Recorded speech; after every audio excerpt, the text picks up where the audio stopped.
Good morning, students. Today we are going to discuss a very important poem of Robert Browning, My Last Dishes. My Last Dishes is a very popular poem of Robert Browning. But before reading that poem, let's know something about Robert Browning. Robert Browning is a major Victorian poet. You know that he belongs to the Victorian age. He was a contemporary of Tennyson, the famous poet, the poet laureate Tennyson. Browning is famous for his intellectual and psychological studies of human nature. Browning poems is famous for psychological analysis of human nature. He was brought up in an environment of art. He met the poetess Elizabeth Barrett in 1846 and they decided to elope away from England. Although Elizabeth Barrett's father was opposed to their marriage, he was not happy, his father was not happy that her daughter should marry Robert Browning. So they eloped and left England and went to Italy. And in Italy he spent most of his life. In this way, Browning poetry does not reflect much over the social problems and the moral concern of his age. So in this way, he was away from England and he moved away to Italy. So there is not much reference of England about the social problems and the moral concerns of the time which Victorian poets were writing about. On the other hand, he reflects the dramatic world of the Renaissance Italy. In other words, he represented the Renaissance period of Italy in his poems. His imagination is full of intense emotions and overriding passions. So there is full of emotions and passions in his poems.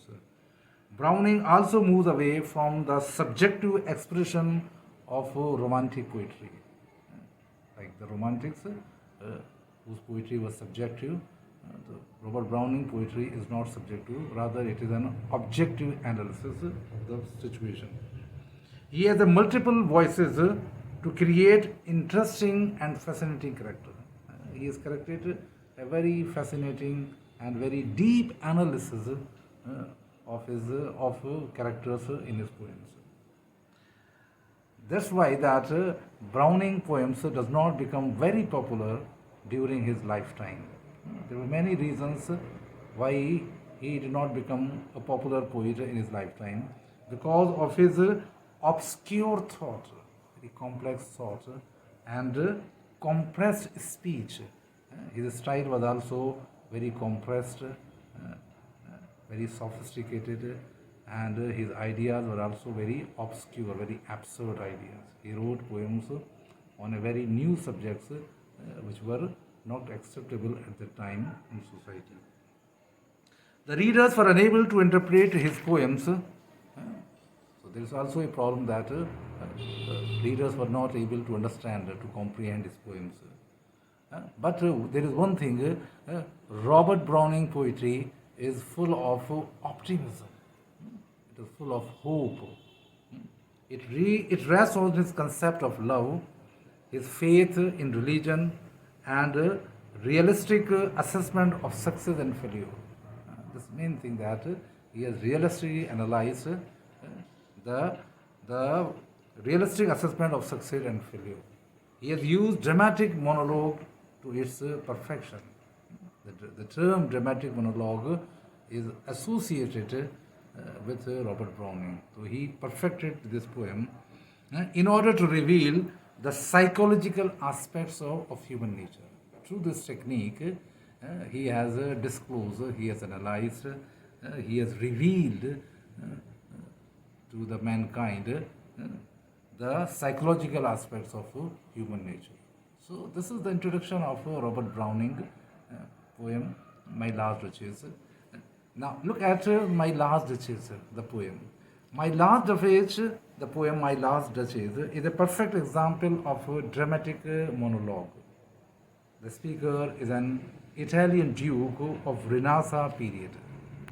There is a duke who belonged to the Renaissance period, and the listener, the duke is the only speaker, and the listener is a messenger, ambassador, or you can say messenger, Dut, which has come to negotiate a marriage proposal. The count has sent a messenger to negotiate with the duke. In a brief span of 56 lines, the character of Duke and his dead wife and the situation of the period and the condition of the period are portrayed very skillfully by the poet. In just brief 56 lines, the character of Duke, his duchess, and the period to which they belong are portrayed very skillfully. The reader is expressed, the reader is exposed, the reader is shown, exposed is shown the multi-layer examination of the act of murder, that how the Duke justify the murder of the Duchess, and there are multi-layer examination of that are presented in just brief 56 lines. The Duke justifies his cruel act. Look at it. This is a very new concept that the Duke tried to justify why it was necessary to kill the Duchess. The poem also presents a contrast between the character of Duke and the Duchess. You can also draw a contrast. The Duke's nature was possessive. He was very egoistic. He has a passion for collecting artifacts, arts, objects of beauty, and feels pride in aristocratic legacy. That is his main. He is egoistic and he feels very proud of his ancestral legacy, and he claimed that of 900 years old his legacy. On the other hand, the Duchess was the epitome of simplicity. The Duchess was the symbol of simplicity. I think that you will enjoy the poem when we going through it in the second part of the poem. Thank you.